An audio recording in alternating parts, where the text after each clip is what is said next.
Hello and welcome back to another episode of the Help Is Here podcast brought to you by the Beyond Compulsion Academy. My name's Thomas Molyneux and I will be your host along with Mary Paulus. Welcome back, Mary. How are you doing today? I'm doing great. How are you, Tom? Yeah, not too bad, thank you. It's been an Yeah. exciting couple of weeks actually for me personally, as I finally gathered up the strength, I suppose. I don't know, maybe that's not the best word, but I managed to hand in my notice at work and finally leave my job because I've been working there 3.5 years.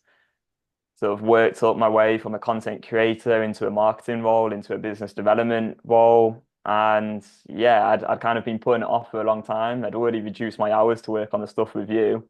But Yeah. I think because things have Exciting. been going well and I actually asked for some feedback from my clients and got really good feedback, I was like, okay, yeah, let's do this now. Like we're ready to actually get this content, this method out there to more people. And I'm really excited. It's also been weird though, because this week, like everyone at the company has now been treating me so much better. And it feels like Yeah. I'm going through this horrible breakup. Like I kind of hate it. I'm like, oh my God, I Yeah. love you guys so much now. And they're like planning my like leaving do and like the owner of the company was like, oh, let's go to this football place. And oh, I'm like, oh my God, that sounds amazing. And yeah, so Yeah. it's all good. I'm excited to do work with you though. Do So you I'm have sure friendships with them that you can keep in touch yeah, after you yeah. leave, that you can go out and hang out and stuff? I think I'll stay in touch with them, even if I don't see them that regularly.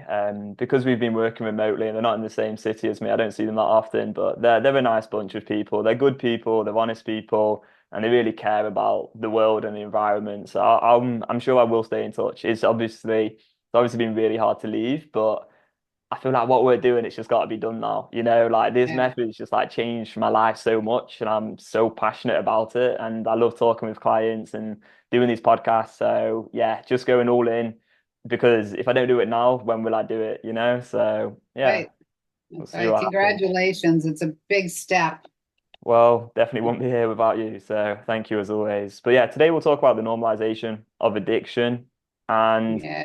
Mary, do you want to kind of start off by sharing your thoughts on the normalization? Because this whole concept of addiction being normalized has been something that I feel like I've only really been learning maybe over the last 3 to 6 months since working with you. It's become more obvious to me. But how did you Yeah. start to see all of this normalization going on?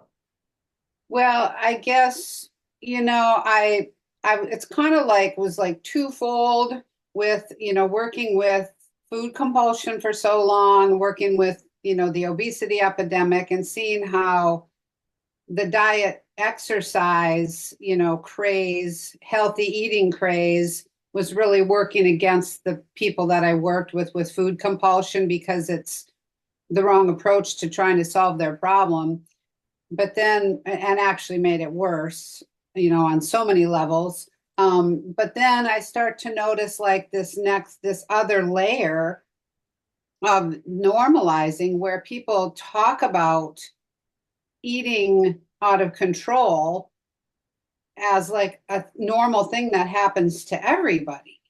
Like this is everybody wants to eat out of control. And I was like, wait, no, that's not true. Well, it's going to be more true all the time because of the normalizing and because of all the healthy eating, diet, fitness craze, but it's really so that as I'm in the midst of it working with this, I start to see like literally everywhere in media and in television, mostly written into every script. There's something about, anytime someone has some kind of emotional challenge, they somebody suggests food and then it's a joke. And like it's literally in every kind of TV drama that you see. It must be kind of spreading around Hollywood where they're just like, this is funny, writing this into the script. And then they do it now with exercise. They show people like exercising really super obsessively. And then it's really prominent in commercials. You see people doing the craziest stuff to get at food, just like, I mean, really, like this one woman, it's a Dairy Queen, I think. It's an ad for a moo latte, which is a It's like a latte with whipping cream. I don't know what the hell's in it. It's some kind of coffee drink with a bunch of whipped cream and sugar and stuff, right? And they blindfold her and then they give her the taste of the moo latte and then they give her this other one and then she wants to get at the moo latte, so she's like running with this blindfold and like smashes into this glass wall and falls on the floor. It's just like, because you got to get at this moo latte. And if you open your ears, open your eyes, you're going to see it literally everywhere, where people are talking about food like it's like everybody wants to eat everything in sight and this is just normal, and it's not. But now we're starting to see it with all addictive type behaviors, making jokes about, I mean, like we talked about before, someone was making jokes about porn addiction on the Emmys or the Academy Awards or something. I don't remember which one it was, but they've been making jokes about that, and the only thing I can think is people are joking about addiction because they want to try to ease the pain of the consequences. Maybe if we see it as normal, then we'll feel less abnormal. We'll feel less shame. We'll feel less whatever. But normalizing it is not alleviating the consequences of addiction. So Mm. it's a problem. And you said you even were hearing it over at the comedy club, right? Yeah, yeah, Yeah. absolutely. And before I talk about that experience at the comedy club the other week, I Yeah. remember listening back to all of our podcasts recently, as we kind of moved everything over to Help Us Here. And one of the podcasts you talked about another advert, and I can't remember exactly what it was, but wasn't there like a mountain and cheese and like some icicles or Oh someone's, yeah. what was that one? I can't The remember. guy, the guy, it was like Cheetos or no, no, no. Cheese nips or whatever those little cheese crackers are. I mean, good Lord, they're not even that good. They're kind of greasy tasting, but he was coming down. He was like on top of a mountain and he was like coming like flying down the mountain and he had all these icicles on his face and it was like somehow him going after these cheese nips or something, whatever they're called, was saving his life when he's like stranded on this mountain because he's so desperate to get to these cheese nips. I mean, it's obscene the way that Mm. they're portraying this in advertising. And I can't imagine, like, I mean, having worked so closely with compulsive eaters and seeing the absolute suffering that they go through, that they can find humor in this, Mm. and not be just like utterly bummed out and offended when they see this kind of stuff being written on the regular into scripts and into commercial, and into ads and just everyday language. People's Yeah. everyday language is like there's there I work over at the art center and there's usually someone brings in some junk food or whatever, and it's usually sitting on the back table and nobody can come in there and just take some. Oh yeah, oh keep these away from me. Oh, those are dangerous, those cookies. And they always got to have some kind of commentary rather than just, oh, there's some snacks to have a snack. You don't have to tell us why you're doing it or how dangerous it is to you. And Yeah. No, it's I lit. definitely hear that. If you start to listen, you hear it everywhere. But now it's becoming such common language that people don't even recognize it as this is not right because it's normalized. Mm. So it's a problem. It's really a problem because, like I said before, it doesn't alleviate the consequences of being trapped in an addiction, just because everybody's doing it or whatever, Yeah. Yeah. or people are making jokes about it. It's not funny. It's not funny at all. Not at all. People are suffering and stop. I've said it before. I'll say it again. Just don't participate. Just stop. You know. But when people are making jokes, it's hard to be like, doesn't if you call it out, you're so negative. It's like, well, okay, I guess that's true, but it is not the being all cute and funny about it, but it's the Well, I truth. think the thing is, if you have this education, you can listen to there's certain things that people say, and you don't necessarily need to call it out because you've got the education already. So you can kind of see Yeah. it as an observer, and Yeah. sometimes you may laugh, sometimes you won't laugh. But I think the thing is, for most people, they're in an addiction, and whether it's food or porn or whatever it is, they're sort of stuck in this constant conflict, wanting this thing, wanting to stop the thing, going back and forth, having the ups and downs, feeling frustrated with themselves, feeling ashamed, and they're getting absolutely bombarded by all of this marketing, which is really, Yeah. really not serving them because Mm. a lot of the marketing nowadays is, as you've been saying, is very, very desperate, really. And it's kind of painting this picture that there's this void in people's life and that void needs to be fulfilled. Yeah. Otherwise, they're going to be in some severe mental state. But that's just not the reality. And so I think a lot of the time it's also really trying to tap into deprivation, which we talk about a lot. I think you've said before, if you wanted to go off and make Yeah. a load of money, you'd go and create a load of deprivation. Yeah. And that's how people market nowadays, is they do create these Well, feelings of deprivation. I think that that might be part of it, that because everything has been so, you got to eat healthy, you got to exercise. I mean, it's like you have to do this, you have to do that, right?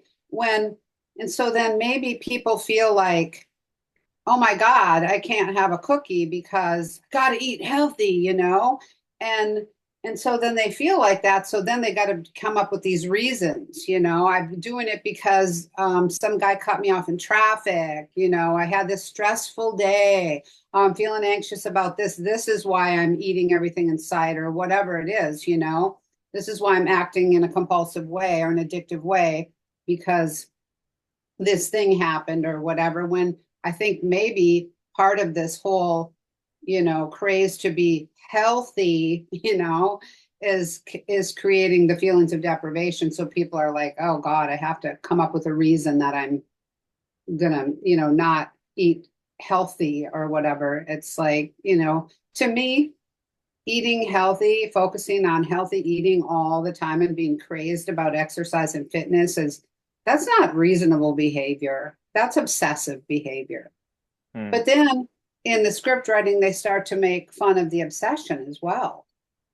Like, this is funny that people are constantly thinking about food, and exercise or whatever. It's that, and one of the things that I've noticed working, all the years I've worked with food compulsives, yeah, they want to lose weight. Of course, they want to lose weight because it causes all kinds of, terrible health problems, but and just challenges in day-to-day living.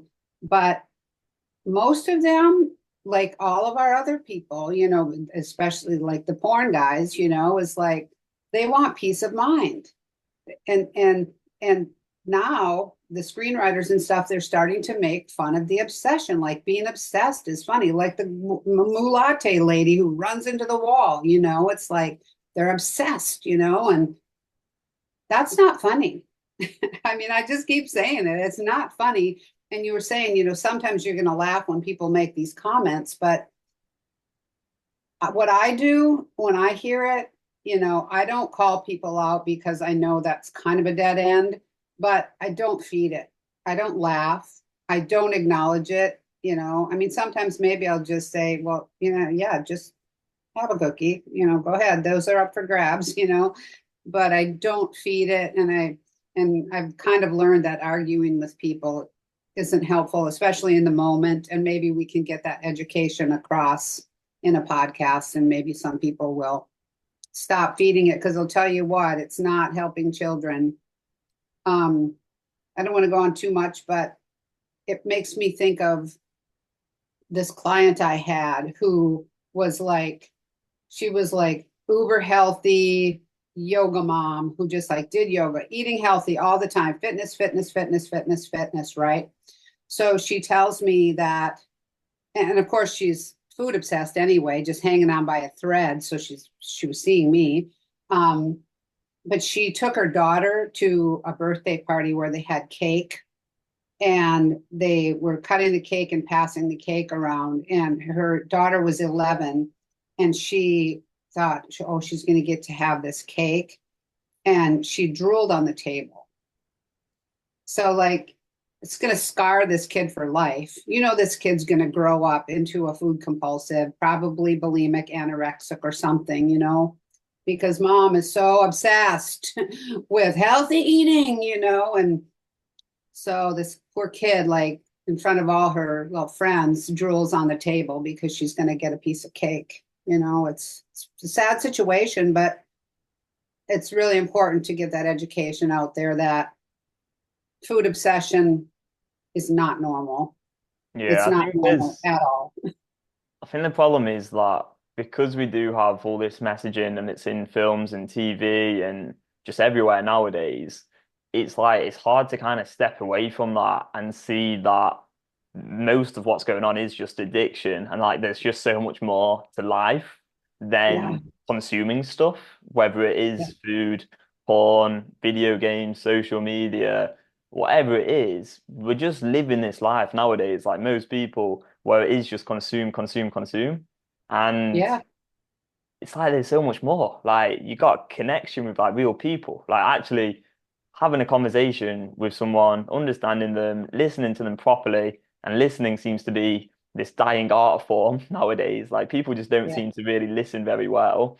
And nature, like getting out and seeing beautiful things, traveling, but not even just that, but just like an abundance of different things that you could be spending your time on. And actually, to bring up a good point actually is that in one of our clients' remember letters, what did he write? He wrote something very specifically about porn and wanting to do something else. So I'm just going to find that part. So yeah, he yeah. said, my love for creating, painting, and Oh, yeah, drawing were moved aside for the porn addiction because I was feeling more bad or down when I wanted to draw. It was very difficult to tap into the creative self. As a result, I would go for temporary relief that gave a boost to negative feelings. It destroyed my creative self. So that's actually part of his remember letter is talking about how, his love for creating, painting, and drawing, that creative self has yeah, diminished and gone away because in his mind, getting maybe the dopamine hit from porn is going to be greater than actually creating something. yeah, But if you're getting bombarded by this messaging saying, consume, consume, consume, this is like the best thing in the world, it's like you are gonna choose that yeah, unless you're educated on how to not choose that and actually choose something that serves you way more in the long term and maybe experience some temporary discomfort. But I sort of feel in a way people shouldn't have to deal with that temporary discomfort as much as they sort of almost have to nowadays because of all the messaging. If you see something like I see billboards all the time, like screens flashing with these different products yeah. that they're trying to sell us. And it's Ah, like, yeah, and it's like, why do I have to deal with that? I I think we don't need want way more to. regulations. Like, I'd much rather live in a world where you don't have to see all this stuff, like all this advertising left, right, and center. But I guess money talks at the end of the day, right? Yeah. Well, the one thing that makes me think of too is, here he's saying how the addiction is robbing him of his creativity, right? Where I have heard so many times when people are treating addiction, they're saying go and, tap into your creativity as a means of dealing with your addiction. No, I mean, there was even I had a phone call over at the art center where this person, their kid was struggling with some kind of addiction, and their therapist said they want them to do an art class as part of therapy to deal with their addiction. So they were signing them up for ceramics or something. And I mean, of course, can't say anything because I'm on the job or whatever. But I'm thinking, man, wrong approach. And the other thing you were saying that listening being a lost art, right? Well, when people are in an addiction, you think about how preoccupied they are, how much is going on in their mind about, oh my God, I have this addiction, I want to go do it, how am I going to get out and do this thing, and or I want to stop doing it. Just that constant preoccupation. Of course they don't have the ability to actively listen to another person because their mind is so consumed by addictive thinking of how they're going to stop or when they're going to get their next fix. It's Yeah, really yeah. Big and time. and the normalizing. I wanted to share this. I went on to our school where we educate our people, right? Our school.com. and was talking about the normalizing and some of the things we just talked about, how that people maybe are trying to, lessen the consequences or lessen the bad feelings they have by normalizing. And one of our guys said, he responded, agreed. I recall using that, meaning the normalizing, as an excuse for myself. Well, these people in the movie are joking about it and they seem fine. So it sounds like I'm fine. He said, I tried to normalize it as a coping mechanism. Mm. So these messages in these movies, I remember 30 years ago writing an article, The Illusion of Control, I think it was called. It was this old show called 30 something, I think it was called. It was a great show. And there's this woman who all of a sudden, like somebody, like her mom dies or something. And all of a sudden, here she is smoking cigarettes. She's never a smoker in the show, and from that point on, she doesn't smoke, but here she's smoking, like, okay, going through this crisis of mom dying, so now I'm going to smoke, right? Where she wasn't a smoker. She didn't have all the consequences of smoking and being stuck in this addiction, it was just, so it just pissed me off enough. I wrote an article about it. I mean, way back then it was happening, in television. So yeah, and it was And I guess talking about smoking yeah. though, like the sort of societal perceptions of that have changed over time because what they started to do is put the side effects of smoking on the packet. But even with those side effects that would go on the packet, like you get those visuals of people's bad physical health, but very rarely would you actually have someone write down on that packet lack of peace of mind, lack of confidence, Yeah. preoccupied, Yeah. Well, that's what you could argue they should be putting on there. And it's the same with They had, porn. they had stuff on the, when I was a smoker, 30 some years ago, they had the stuff on the packet, and I remember in high school, they took us into this little, like, the presentation of like showing us black lungs and people with heart disease and all this. And it's like, I couldn't wait to get out of there and have a cigarette. It was so scary. So, Yeah. but then when I worked with my mentor, Patricia Allison, we created a foundation and we created Too Smart to Smoke, Kids Wise About Tobacco. And what we taught them was about addiction. We didn't teach them, oh, in 30 years, you're going to have black lungs. They're going, oh, can't relate to that, right? But we're taught them about we had Count Nicotine. He was like Count Dracula. We had this guy do all these cool illustrations and teaching kids about addiction. This is going to happen to you right away. You get hooked on nicotine, you're going to have a monkey on your back right out of the gate. You don't have to worry about the black lungs in 30 years.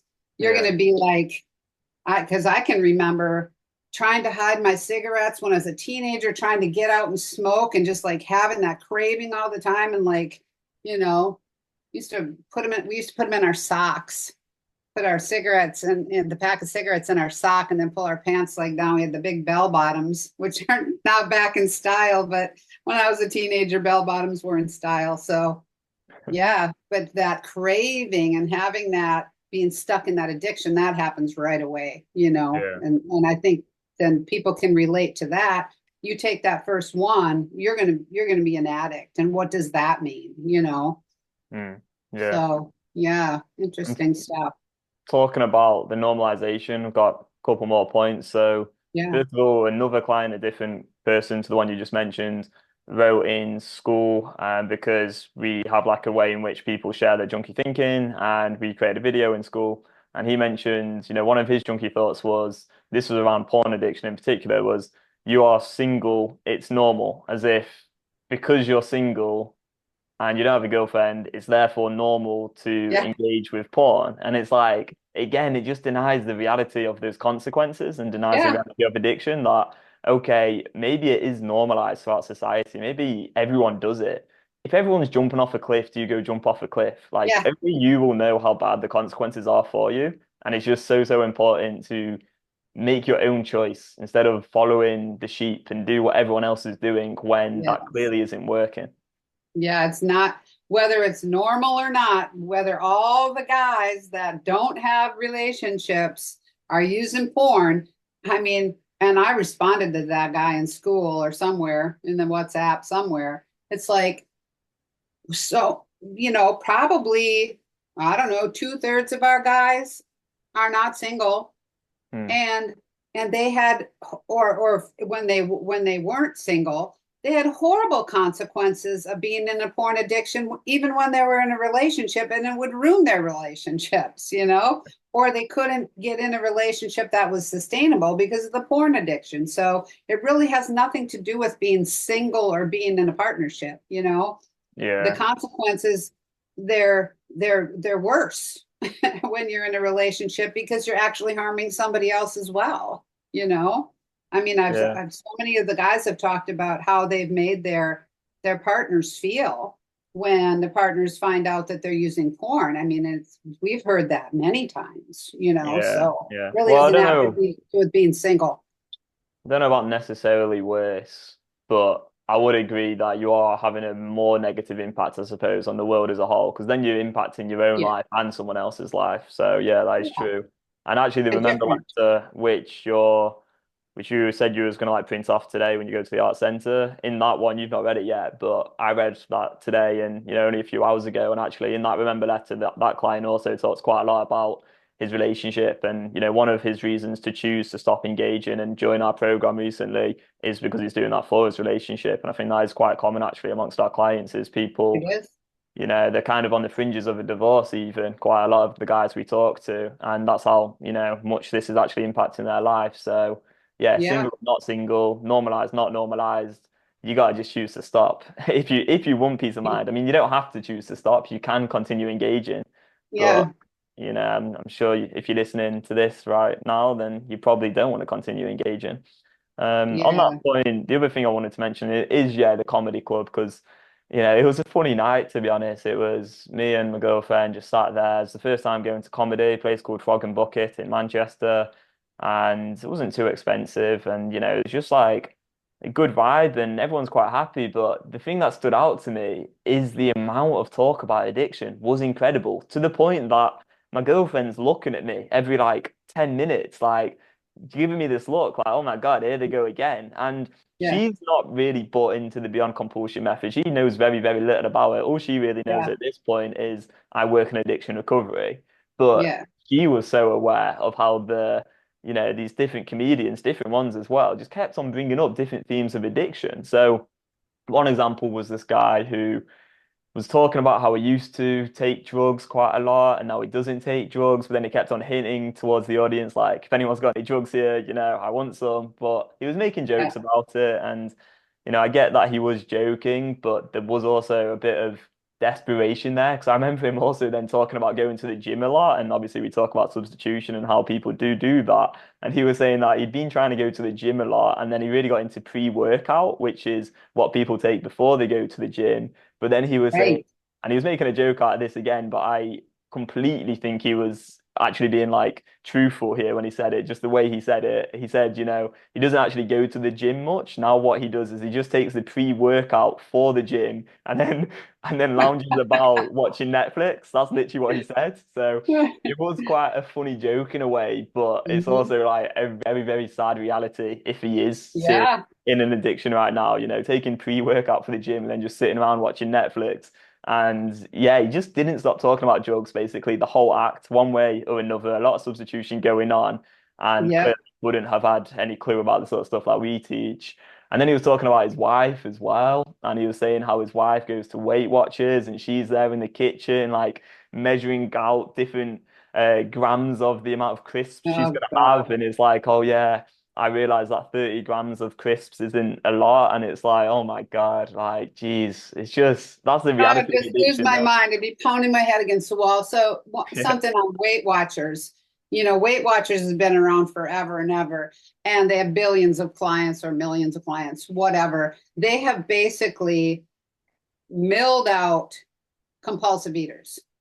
As far as like the obesity epidemic, Weight Watchers is largely responsible, and we're going to definitely hashtag this video with Weight Watchers because those people piss me off.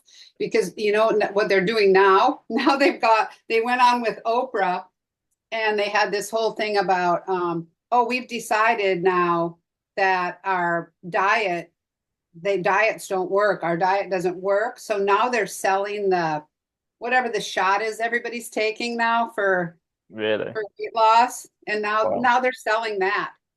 And I'm like, oh my God, they have this huge, no pun intended, audience, and now they're going to sell the weight loss drug that people are getting the shot of. I can't even remember what it's called, which is amazing. I think I bleeped it out of my brain on purpose. But like Oprah's doing it, Kelly Clarkson's doing it, everyone's doing it, and Ozempic.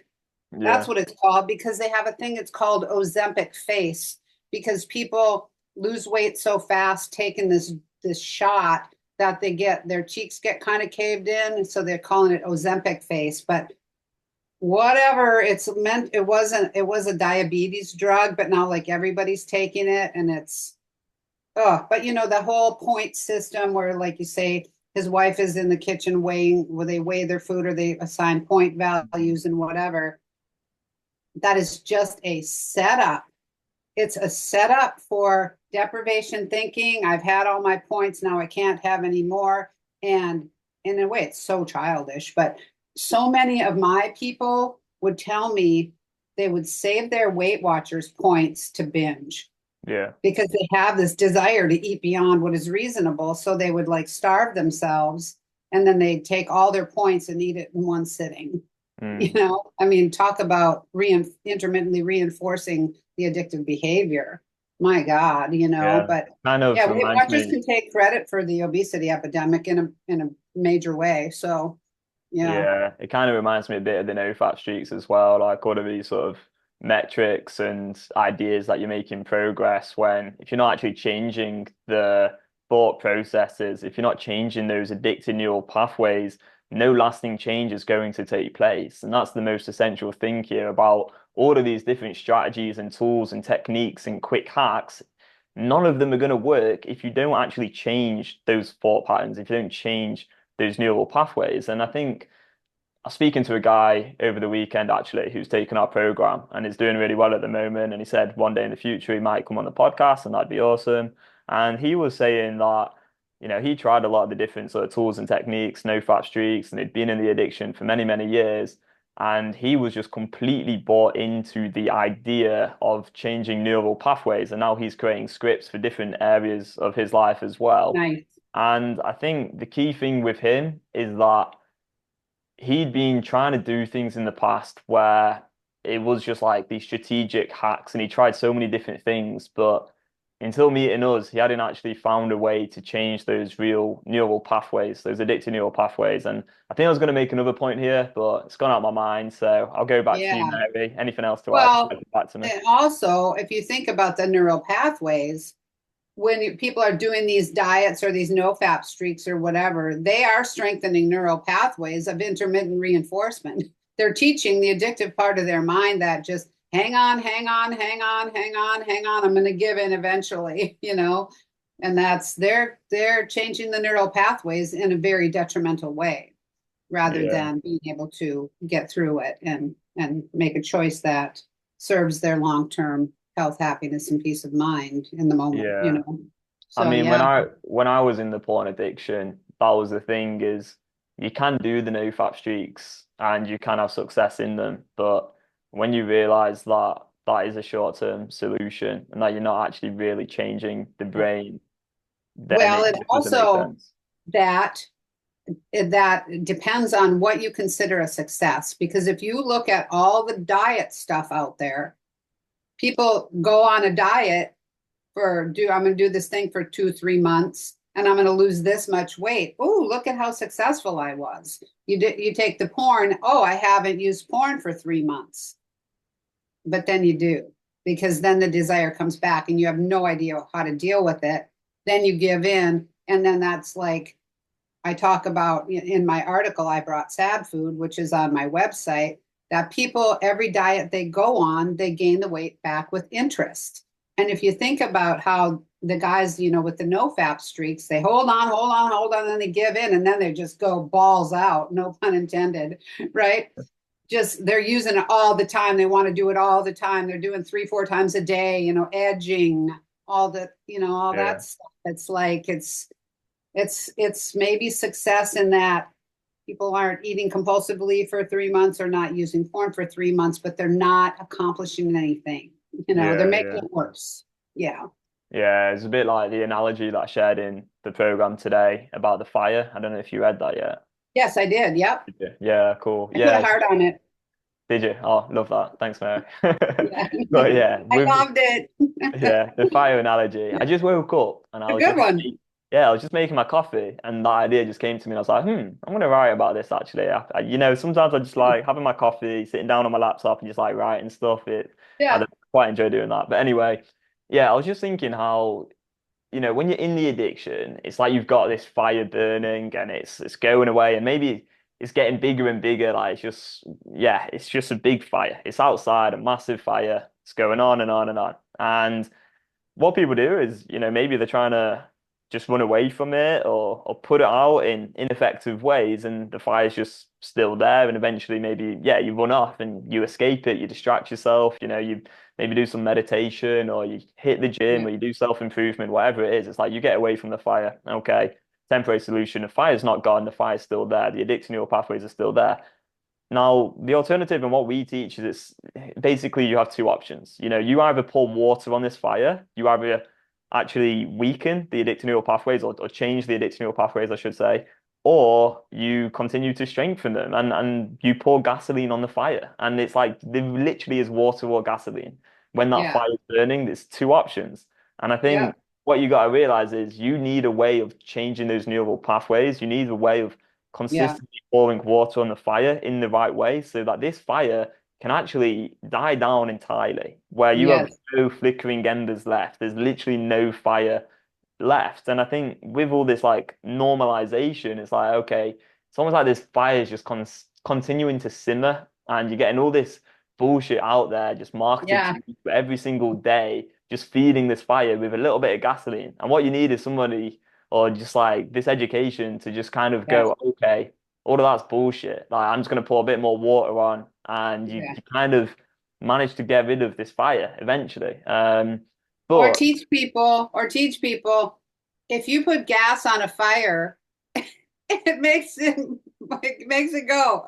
Like, do they not know that? No, they don't know. They don't know, but they need the education that these treatments for addiction are pouring gas on the fire. yeah, And we teach them that water is what's going to put the fire out. Okay, sorry, go ahead. I interrupted you. I think yeah, just the final thing to say, and then we'll wrap up this podcast. But choosing to engage in a compulsive behavior, whatever it is, or substituting it with a different compulsive behavior. So let's say you're looking at porn and then you choose to substitute it with food because you think that's better for you. That is just pouring gasoline on the fire, and that fire is going to remain. The only way to actually get rid of this fire is to change these neural pathways, willingly accept some temporary discomfort in the right way, in the correct way. And that's how you're going to stop this fire just continuing to burn. And I think people don't seem to understand, and I didn't understand for 9+ years, that actually every single time I engaged in the compulsive behavior, I'm lighting that fire right back up again. And so I thought I could get away with pouring a bit of gasoline on the fire. If it's only a little peak at porn, if I only do it once, if I moderate it, if I only do it once every few months, this is fine. But the moment I pour that gasoline on the fire, that fire would, light up and it would be massive once again. And, going around in circles trying to pour the water on the fire, then putting it out, then lighting it up, it's just not a way to live at all. So, Yeah. yeah, I just want to get that across. That if you engage once, you are going to be back in that addiction. You're going to have these neural pathways that fire's going to be burning, but it is absolutely possible to put it out entirely as well and live a life of permanent mental freedom. That is the alternative. Fundamental freedom. Yeah, Right it is on. available. So yeah, Yeah. Mary, any final words from you? No, I think that's a good wrap up, actually. Yeah, permanent mental freedom can put the fire out. Contrary to popular belief that addiction is a life sentence, it's not. You can have Yeah, permanent mental freedom, and it can become second nature to not have to act on compulsive desire and lose the compulsive desire completely. It's absolutely possible. Yeah. yeah, absolutely. Yeah. And I think hopefully people can listen to this and then just start to like notice the things around them and the thought patterns and the words that people say and be like, oh yeah, that person is probably in some kind of compulsive behavior right now because they're thinking in a very unreasonable way about food or whatever it is. So hopefully that can be useful. And if you would like to learn more about the method that we teach, if you'd like to get discounts and sort of invitations to new workshops that we're running and also the free training that's currently available, then just go over Yeah. to www.beyondcompulsionacademy.com. You can sign up to our newsletter. Thanks a lot for listening. Thanks for being here. And we'll see you in the next podcast. Bye bye. Bye bye.